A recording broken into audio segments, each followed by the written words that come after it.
dessus pour exister. J'ai reçu un coup de téléphone, c'était un appel outre-mer. Un coup de toi, c'est un coup de la terre. Je l'ai reçu en plein dans la vie. Claude Pelgag, bonjour. Bonjour. Bienvenue au Live du Figaro. Merci. Vous venez à l'occasion de la ressortie de votre premier album. Ouais. L'Alchimie des monstres, le 15 avril, reparaît dans une version augmentée. Mais en fait, il y avait déjà des pièces, il y avait 2 pièces qui avaient été enlevées de la version québécoise pour la version française. Donc, il y a déjà ces 2 pièces-là qui vont être ajoutées, puis je pense 3 autres, en fait, si je suis certaine. Oui, quelque chose comme ça. Puis, je réalise un rêve aussi parce que depuis longtemps, je voulais collaborer avec des artistes visuels différents. Et là, ça donne que dans cette version de l'album, il y a une pochette qui est comme surdimensionnée et sur lesquelles il y a, sur chaque pièce, il y a un artiste visuel différent d'un peu partout dans le monde qui ont travaillé, qui ont fait une illustration pour chacune de ces chansons-là. Depuis la première sortie de l'album en France, au printemps 2014, vous avez été une véritable révélation pour le public. Vous avez joué au Printemps de Bourges, un concert qui a été très remarqué. Vous donnez beaucoup de concerts chez nous. Vous avez l'impression d'avoir une deuxième carrière en France avec ce qui se passe? Ben oui, un peu quand même. Je passe 1 mois sur 2 ici en France, donc c'est certain que c'est pas la même dynamique. Tu sais, les choses ça évolue pas de façon semblable non plus des 2 côtés. Puis c'est des territoires complètement différents, donc c'est sûr qu'il y a quand même... Mais en même temps, c'est pas nécessairement non plus 2 carrières, c'est la même vie, donc ça se ressemble aussi beaucoup. Là. Je fais de la musique, c'est pas comme si au Québec je faisais de la pâtisserie et qu'ici je faisais de la musique. Là.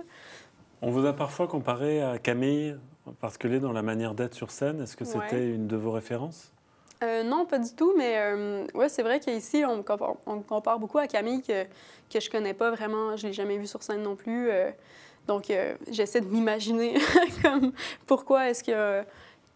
Quel point commun est-ce que j'aurais avec elle? Puis probablement qu'il y en a, mais je les connais pas vraiment. Ça vient peut-être du fait que vous, sur scène, c'est assez théâtral ce que vous présentez, c'est assez joué, il y a un élément spectacle assez important.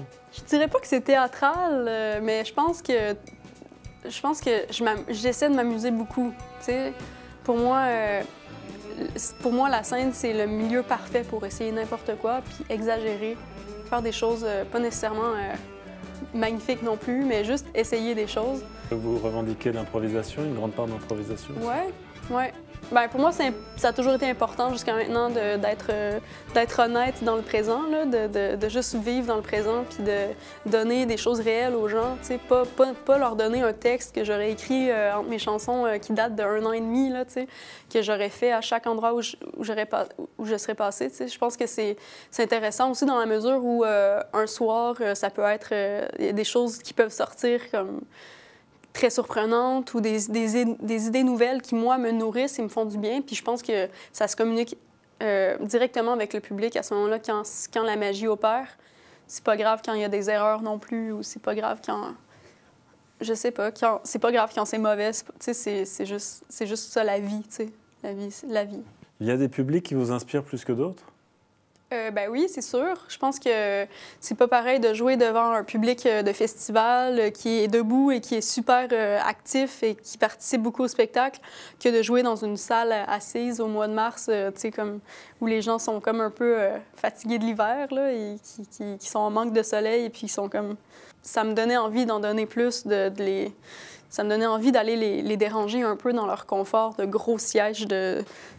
Quand les bancs sont trop confortables dans les théâtres, là, puis que moi-même, là, je serais couchée comme ça, je me mettrais en petite boule. Là. Mais c'est ça. Faut pas que les gens soient trop confortables non plus, je pense. Alors vous serez le 15 avril au Trianon. Les sièges ne sont pas trop confortables au Trianon. Non, hein? Mais en fait, il n'y a pas vraiment de sièges. C'est des chaises. C'est ça? Ouais. Ben, espérons qu'ils ne sont pas trop confortables. Merci beaucoup, Claude Pelgag. Merci. À bientôt. Merci.